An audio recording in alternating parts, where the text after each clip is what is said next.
Welcome to another week of Last Week This Week. This one's going to be interesting because before this video, we shot our cocktail hour, which we don't usually shoot till Thursdays or Fridays, but we shot today before I'm supposed to soberly deliver the news. So instead of a beer, I'm going to have a very heavy-handed pour of Long Island iced tea. Maggie has her virgin version, Coke. And simple syrup. And some simple syrup. If you'd like to watch Maggie get totally smashed on the cocktail hour, tune in later this week for the Long Island edition of Brian and Maggie in the cocktail hour. But that's not this show. This show is Last Week This Week, where we talk about the digital marketing news that happened last week, this week. We know we're not necessarily the first to be breaking this stuff, but we don't care. We wait a week and curate the stuff we care about or that we think will make a good soundbite. So, I have an intro here that I'm supposed to read. I skipped past that totally. Welcome back to last week, where we report marketing news from last week that will shape the world of marketing this week. I had some new interns that wrote that. I am your host, Brian, joined by Maggie the intern. All right, Android users are spending almost a whole day on TikTok per month.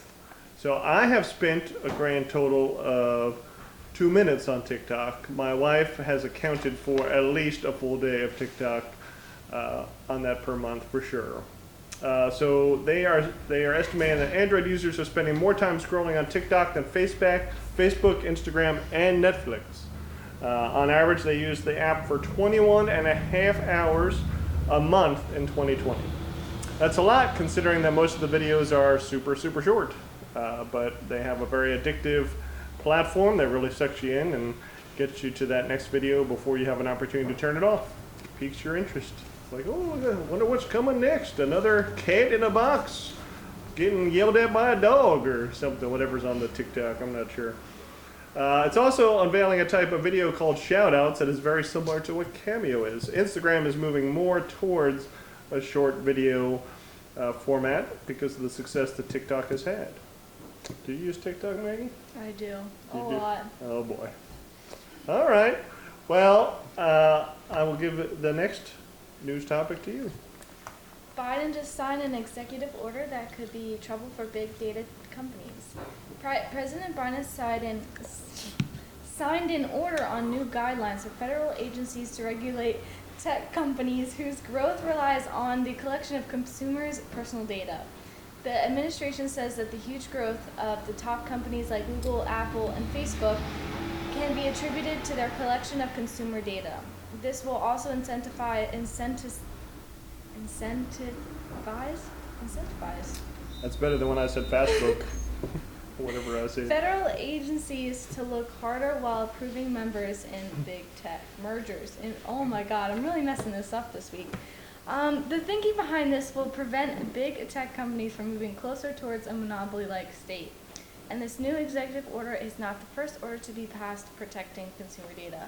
Colorado was the third state to pass a data privacy bill, and Google has its own privacy bill, as well as Apple and the iOS 15 update. Well, there's definitely a theme. The last, I don't know, feels like almost half of our last this weeks have been about privacy and personal data. So as a marketer, you better be prepared for that. Should also be prepared for maybe not stopping at 1 o'clock during your busy work day and doing a heavy-handed pour of a Long Island iced tea. Because I predict that Tyrus will have to do a lot of my work for the rest of this afternoon. I should have put a little bit more Coke. That's my little tidbit. That's a little sneak peek into what's going to happen on Friday's cocktail hour. Whew. All right. Google now does soft 404s by device. So it's been a long time of Google, splitting out its index and looking at how things perform on both desktop and on mobile devices. A soft 404 is a page that returns a status code that it's all good, so it's not erroring out, but the content never loads for whatever reason. So it could just be an issue with the page, could be something sneaky, could be an issue with network traffic, images not loading, being pulled from someplace else, whatever. There's lots of reasons why it can happen. So Google flags these pages as soft 404s and treats the URLs as real 404s. So when it's a soft 404, Google knows to come back and recrawl it, and not necessarily, a little bit sooner than it would have if it just said, nope, this page doesn't exist. Why waste crawler time crawling a page that's no longer there? Google has shifted now how it classifies soft 404s, and now they look at the URL by device type. So you could have a page that loads perfectly fine on desktop, but it's not loading on mobile. This could be an issue because SEOs are seeing spikes in soft 404 errors in Search Console, but not in search. So you could be doing a test of your website. You could be working hard on ranking the site like we do at Amity Digital with our SEO service. And it loads just fine when you do a test search on desktop, but in reality it's not loading right on mobile, and the page is getting dinged for a 404 and you're not even realizing it. So it's a real issue for people that are constantly working to make sure that the page is Google friendly. SEO, there's really two types of SEO, white hat and black hat. White hat is really just following Google's guidelines and trying to make the page as optimized by Google's guidelines as they can. Black hat is doing sneaky stuff. We don't do black hat, we do white hat.